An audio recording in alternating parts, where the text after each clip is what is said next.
పరిత్రాణాయ సాధూనాం వినాశాయ చ దుష్కృతాం ధర్మ సంస్థాపనార్థాయ సంభవామి యుగే యుగే.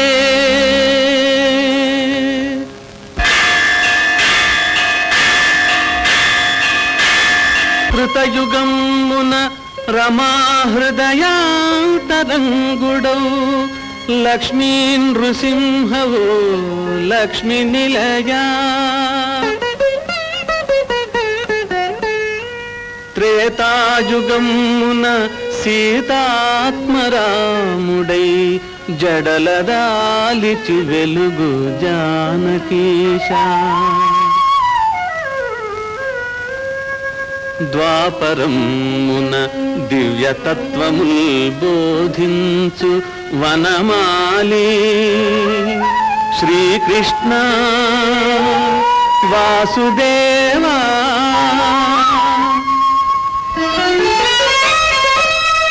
కలిలోన ప్రత్యక్ష ఘనదైవమనిపించు వెంకటాద్రిని నిల్చు వెంకటేశ. యుగ యుగమునకొక రూపమునరదాల్చి భక్తగణ సేవలందెడు పరమ పురుష. విశ్వవిఖ్యాత ధీర శ్రీ వెంకటేశ. పాహి శ్రీ శ్రీనివాస మాం పాహి పాహి.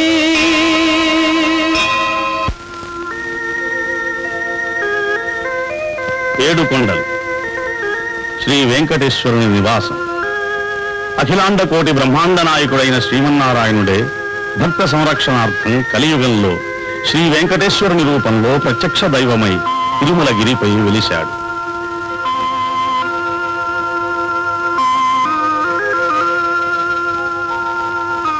ఈ సప్తగిరి శ్రీ మహావిష్ణువు శయనమైన ఆదిశేషుని ఆకారమని, ఏడుకొండలు ఆదిశేషుని పడగలని పురాణ ప్రశస్తి. శేషాచలముని పిలువబడే మహోన్నతమైన ఈ పర్వత పంక్తుల పాదముందున్నదే సుప్రసిద్ధమైన తిరుపతి పట్టణం. ఇది ఆంధ్రప్రదేశ్ నందలి చిత్తూరు జిల్లాలోని చంద్రగిరి తాలూకాలో ఉన్నది. నిత్యం దేశదేశాల నుంచి అసంఖ్యాకమైన భక్త సమూహం వెంకటేశ్వరుని దర్శనార్థం ఈ పవిత్ర క్షేత్రాన్ని చేరుకుంటారు. ఇదే ఇటీవల దేవస్థానం వారి నిధులతో నిర్మించబడిన కొత్త రైల్వే స్టేషన్. తిరుమల తిరుపతి దేవస్థానం వారు భక్తుల సౌకర్యార్థం ఎన్నో సదుపాయాలు సమకూరుస్తున్నారు. ఇది దేవస్థానం వారి విచారణ కార్యాలయం.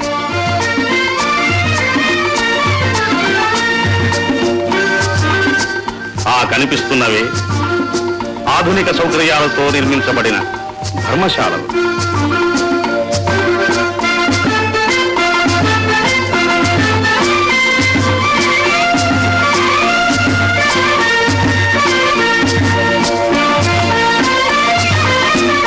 అదే అతిథి భవనం.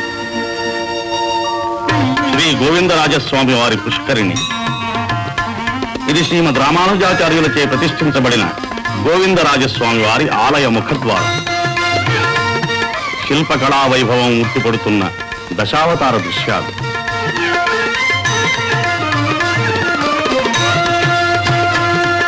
ధ్వజస్తంభం.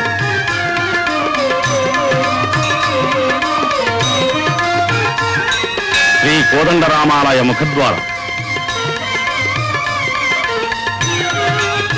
జయస్తంభం. తిరుమలకు పోయే మార్గంలో ఉన్న మనోహర జలపాతం. దీనిని కపిలేశ్వర స్వామి తీర్థం అంటారు. ఇదే తిరుపతిలో ఉన్న ఏకైక శివాలయం. ఇది తిరుచానూరులో ఉన్న పద్మావతి అమ్మవారి పద్మ సరోవరం.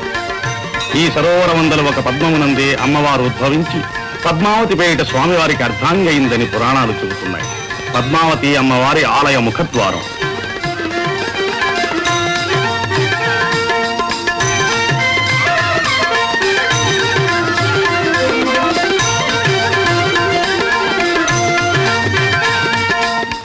అమ్మవారి దర్శనార్థమై వేచి ఉన్న భక్త సమూహం అమ్మవారి సన్నిధిలో శుభకార్యాలు జరుపుకోవడానికై దేవస్థానం వారిచే నిర్మించబడిన కళ్యాణ మండపములు.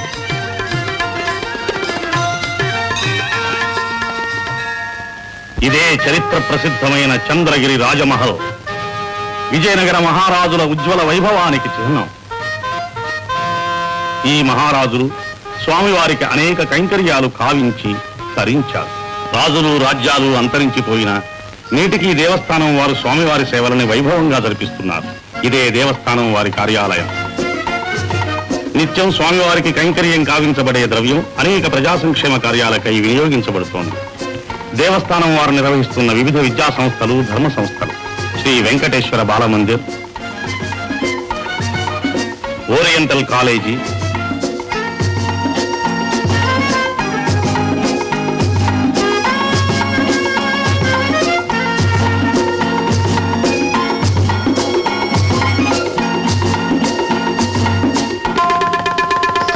సంగీత నృత్య కళాశాల,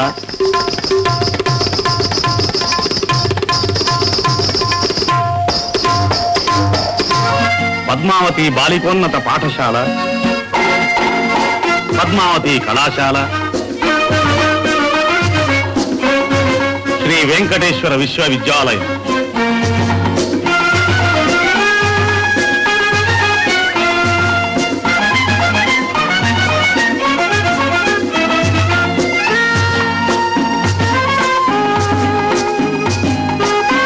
తదితర విద్యా సంస్థలు.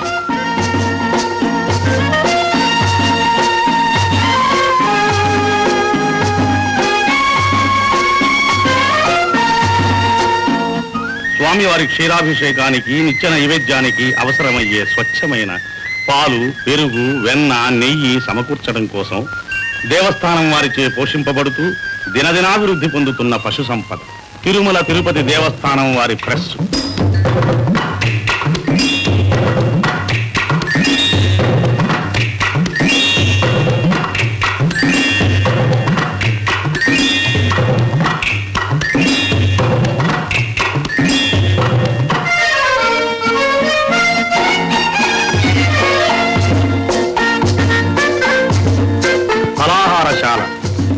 యాత్రికుల సౌకర్యార్థమై దేవస్థానం వారిచే ఏర్పాటు చేయబడిన చిన్న కార్లు, బస్సులు.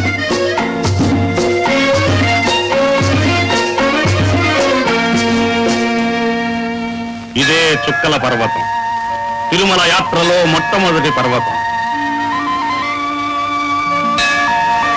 ఆ కనిపించేదే గాలి గోపురం. దీనినే అలిపిరి గోపురం అంటారు. ఇక్కడే శ్రీ నృసింహస్వామి, శ్రీమద్ రామానుజాచార్యుల విగ్రహాలు ఉన్నాయి. సోపాన మార్గంలో ఉన్న పాదాల మండపం. బ్రహ్మ కడిగిన పాదము, బ్రహ్మమురాని పాదము అని మహాభక్తుడు అన్నమాచార్య సంకీర్తనం చేసిన స్వామి పాదాలున్న మండపం.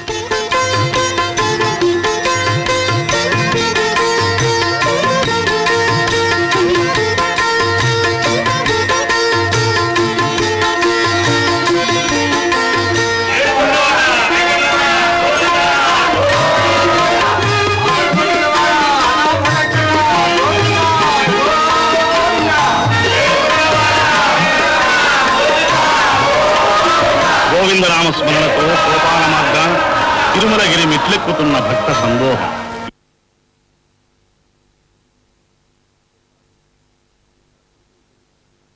కార్లు ఇక్కడ సుంకం చెల్లించి వెళ్ళాలి.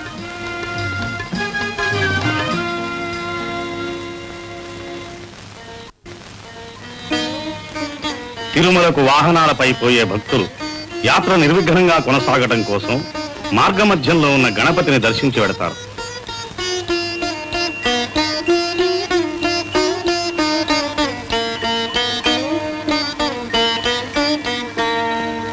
యాత్రికుల సౌకర్యార్థం దేవస్థానం వారిచే 1944 సంవత్సరంలో నిర్మించబడిన సిమెంట్ రోడ్డు.